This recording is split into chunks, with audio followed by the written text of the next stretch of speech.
दिखाई देती है। हमें अपने आचरण में इस सद्गुण को और अधिक समाविष्ट करना चाहिए, तभी हम सबके लिए बेहतर भविष्य का निर्माण कर सकते हैं। तीसरा सबक स्वास्थ्य सेवा को और मजबूत करने से जुड़ा है। सार्वजनिक अस्पतालों और प्रयोगशालाओं ने कोविड-19 का सामना करने में अग्रणी भूमिका निभाई है। सार्वजनिक स्वास्थ्य सेवाओं के कारण गरीबों के लिए इस महामारी का सामना करना संभव हो पाया है। इसलिए इन सार्वजनिक स्वास्थ्य सुविधाओं को और अधिक विस्तृत व सुदृढ़ बनाना होगा।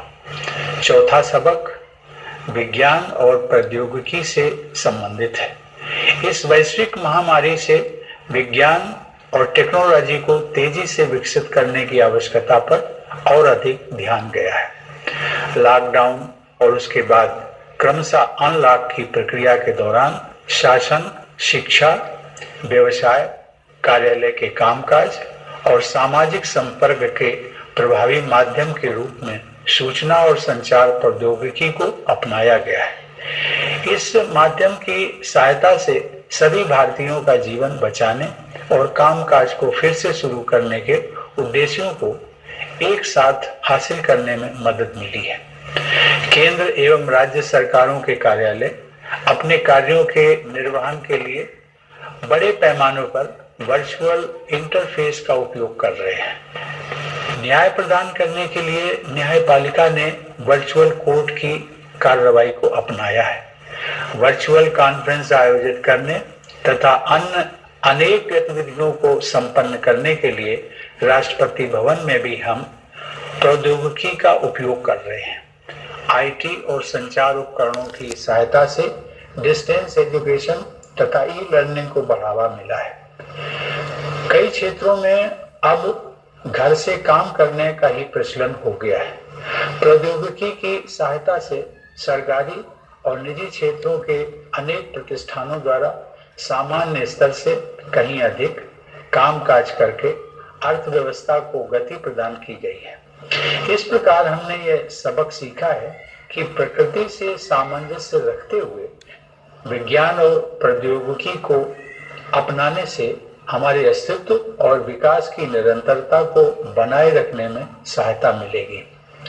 ये सभी सबक पूरी मानवता के लिए उपयोगी सिद्ध होंगे।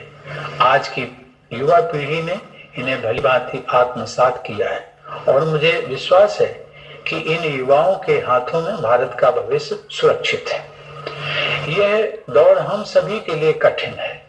हमारे युवाओं की कठिनाई तो और भी गंभीर दिखाई देती है। शिक्षण संस्थानों के बंद होने से हमारे बेटे बेटियों में चिंता पैदा हुई होगी और फिलहाल वे अपने सपनों और आकांक्षाओं को लेकर चिंतित होंगे। मैं उन्हें ये बताना चाहूंगा कि इस संकट पर हम विजय हासिल करेंगे और इसलिए अपने सपनों को पूरा करने के प्रयासों में आप सभी युवाओं को निरंतर जुटे रहना चाहिए।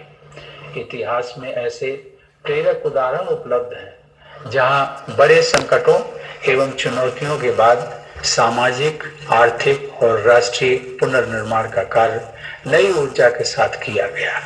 मुझे विश्वास है कि हमारे देश और युवाओं का भविष्य उज्जवल है। हमारे बच्चों और युवाओं को भविष्य की जरूरतों के अनुसार शिक्षा प्रदान करने की दृष्टि से केंद्र सरकार ने हाल ही में राष्ट्रीय शिक्षा नीति लागू करने का निर्णय लिया है। मुझे विश्वास है कि इस नीति से गुणवत्ता से युक्त एक नई शिक्षा व्यवस्था विकसित होगी जो भविष्य में आने वाली चुनौतियों को अवसर में बदलकर नए भारत का मार्ग प्रशस्त करेगी। हमारे युवाओं को अपनी रुचि और प्रतिभा के अनुसार अपने विषयों को उन्हें अपनी क्षमताओं को विकसित करने का अवसर मिलेगा। हमारी भावी पीढ़ी इन योग्यताओं के बल पर न केवल रोजगार पाने में समर्थ होगी बल्कि दूसरों के लिए भी रोजगार के अवसर उत्पन्न करेगी।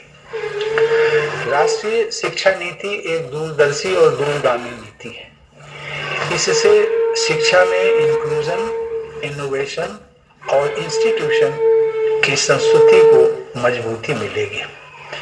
नई शिक्षा नीति के तहत मातृभाषा में अध्ययन को महत्व दिया गया है, जिससे बाल मन सहजता से पुष्पित पल्लवित हो सकेगा। साथ ही इससे भारत की सभी भाषाओं को और भारत की एकता को आवश्यक बल मिलेगा। किसी भी राष्ट्र को सशक्त बनाने के लिए उसके युवाओं का